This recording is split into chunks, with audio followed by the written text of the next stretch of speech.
یہ کہانی ایک ایسے لمحے سے شروع ہوتی ہے جہاں تھکن، الجھن اور چھوٹے چھوٹے جذبات مل کر کسی بڑے طوفان کا پیش خیمہ بن جاتے ہیں۔ اونچی ایڑیوں میں چلتے چلتے آئرہ بری طرح تنگ آ چکی تھی۔ ہر کسی سے کھانے کا پوچھتے پوچھتے اس کے پاؤں دکھنے لگے تھے اور دل میں ایک انجانی جھنجھلاہٹ اتر چکی تھی۔ وہ بے بسی سے کہتی ہے کہ ان ایڑیوں میں آخر کوئی کیسے چل سکتا ہے۔ اسی دوران اس کی آنکھ میں خارش شروع ہو جاتی ہے۔ پلک جھپکتے ہوئے وہ دوسروں سے کہتی ہے کہ شاید کوئی پلک آنکھ میں گر گئی ہے۔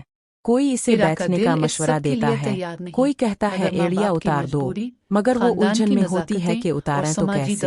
اسی شور شرابے میں گلاب جامن کی تعریفیں ہو رہی ہوتی ہیں، ہنسی مذاق چل رہا ہوتا ہے، خاور خود کو متعارف کرواتا ہے۔ گفتگو کا سلسلہ آہستہ آہستہ رسمی باتوں سے ذاتی معلومات تک پہنچ جاتا ہے۔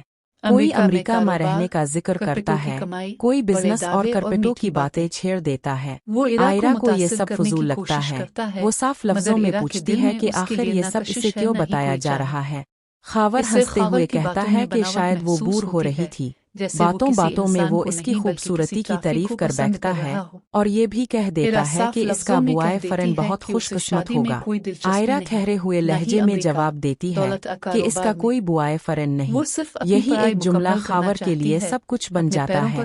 وجن اعتتا یہی سے کہانی کا رخ بدلنے لگتا ہے۔ شادی کی خوشیوں کے فوراً بعد گھر میں ایک اور بحث چھڑ جاتی ہے۔ فون ایلز سروش دب دب بفصل فلک کی ساس کی کال آتی ہے۔ بڑی نرمی اور شائستگی سے بات شروع ہوتی ہے، خیریت دریافت کی جاتی ہے اور پھر اصل موضوع سامنے آتا ہے۔ امریکہ سے آئی ہوئی فاطمہ اپنے بیٹے کے لیے لڑکی دیکھ رہی ہے اور شادی میں خاور کو آئرہ پسند آ گئی ہے۔ بات اتنی سادہ نہیں جتنی سنائی جا رہی ہوتی ہے۔ گھر کے اندر ہی اندر ایک کشمکش شروع ہو جاتی ہے۔ آئرہ صاف صاف انکار چاہتی ہے، وہ نہیں چاہتی کہ اس کی زندگی کے فیصلے اتنی جلدی اتنے ہلکے انداز میں کیے جائے۔ اس کی ماں تذبذب کا شکار ہے، باپ کی رائے کے بغیر کوئی فیصلہ نہیں کرنا چاہتی اور یہی تاخیر بات کو مزید پیچیدہ بنا دیتی ہے اور اسی ہجوم میں خاور کی انٹری گھر میں ماحول عجیب سا ہو جاتا ہے۔ فلاح ہوتی ہے، کامیار سنتا ہے، خاموش رہتا ہے اور پھر ایک ایسا فیصلہ کرتا ہے جو اس کی شخصیت کو بے نقاب کر دیتا ہے۔